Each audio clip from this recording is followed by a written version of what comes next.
How did you end up in non-league in the first place? You're so good. It doesn't. I find it strange sometimes. It's just amazing how I can understand maybe sometimes how maybe like defenders and players like that can maybe get a little bit lost in the system because it's harder to stand out. But for someone like you, how did you end up where you were in the first place? These are questions you got to ask some of the old staff at West Ham. Because they're the reason I was there. But nah, look, it was just my time.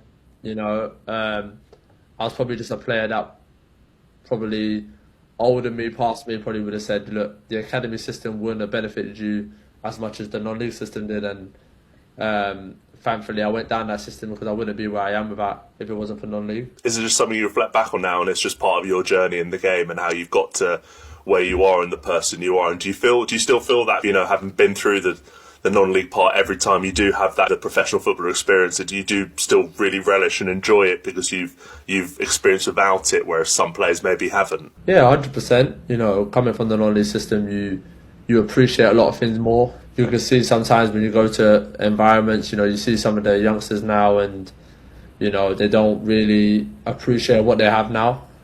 And they'll later on regret it when they haven't got all that and they haven't got the flashy cars that they have at 18 years old, Well, and you look at stuff like that and just appreciate where you are, always remember where you came from because at the end of the day, no one comes from top background, you have to work to get to the top. And I like to hope that I'm a sports model or a role model to people out there who don't think that because you're playing non-league that your dream's over. It don't matter how old you are, you can still make it.